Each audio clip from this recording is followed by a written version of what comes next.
Jim Brown and my I'm daughter, Catherine. And so my beautiful wife, Dory, and Catherine's incredible mother, she had cancer in 2007, leukemia. She battled it for 4 years and passed away in June of 2011. She handled it 3 ways. She dealt really through her faith. She was very, she went, some people go one way, some people go the other way. She embraced her faith more than ever, and it was beautiful to watch her process her journey that way. She also had a lot of family and friends that were there, and the outpouring of support was just amazing. And then the third thing was this holy place, Gilda's Club. And she came and she talked about it, and she just would come back from meetings and just start raving at the dinner table about it. And you know, Catherine's a little girl, and I'm sitting here going, what the heck's going on in life? And she's coming talking about Gilda's Club like it's, you know, like it's a rock concert. You know, it was just incredible. Catherine's going to talk a little bit about the impact, but I'm gonna hold a couple things on fundraising and just some thoughts. But Catherine's going to talk a little bit about the impact of Gilda's Club. Okay, so I kind of remember sort of being semi-dragged here the first time I came here, but I was about 9, 10 when my mom was first diagnosed, and I remembered that people at my school they didn't really know how to deal with what was going on with me. They didn't know what the right things to say, and one person definitely said the wrong thing when I overheard some girls talking about me saying, the only reason Catherine has friends is because her mom has cancer.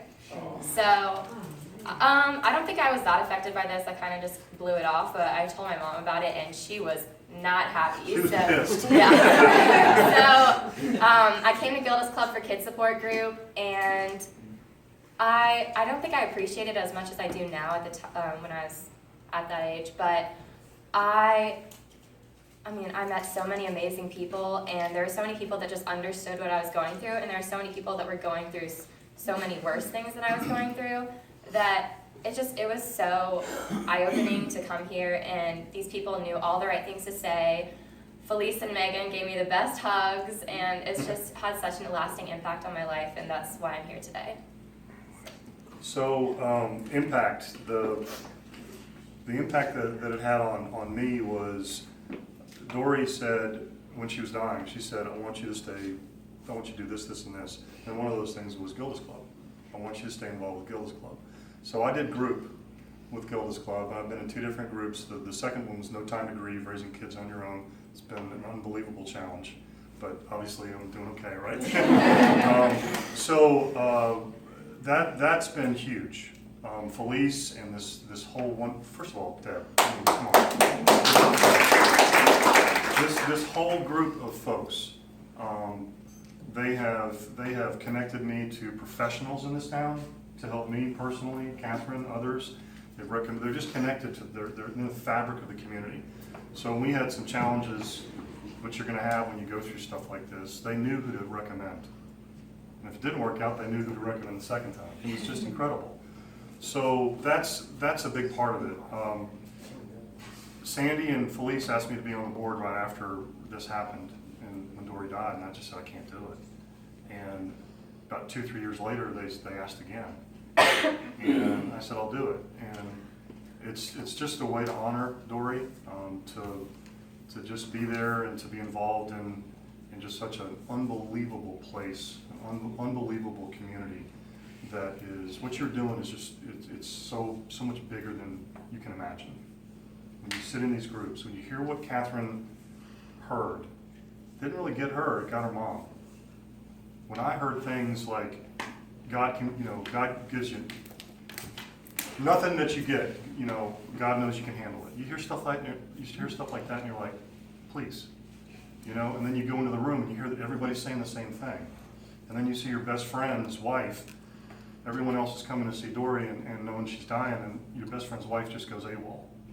And you're just like, why is this happening? And everyone's saying the same thing's happening to me. Just people handle it differently. So you have to go in there and just realize, we all react to things differently, and Gilda's Club gives you that message. Fundraising's been a little bit difficult for me this time. even though I had a great week. But, you know, I think as the years have gone, Dory's 5 years away and people don't give as much. They probably felt guilty before. But I will just say this, that you have to ask a lot. I heard from 3 friends this week that haven't given yet that said, oh yeah, you got your race coming up, I'm gonna give. You know, and I just happened to run into them personally. So there's so many more out there that it's on their minds, but they're just busy, and you know, these 3 or 4 people that gave a lot today, you know, I was able to get to them with a social media post and also a couple of personal visits. And so that's what happens. Don't be afraid to ask. I'm about to use y'all as props for a photo. Don't do it, be creative. You know, whatever your fear is. I can't run 10 miles. You finish 10 miles, you take a photo of yourself and you say, I ran 10 miles today. And I'm gonna run 13. Give it up, baby, right? So whatever it is, you've gotta be creative, you gotta ask a lot. So, and then adjust your goals. I had a $10,000 goal this year, I'm not gonna come close to it. So I've dropped it down to 5,000, but I'm gonna get to 5,000. I'm not backing off, but I'm gonna get that extra 2,500. So if you're past your goal, don't stop, right? I'm gonna do 1,000 and you're at 1,500, some people stop.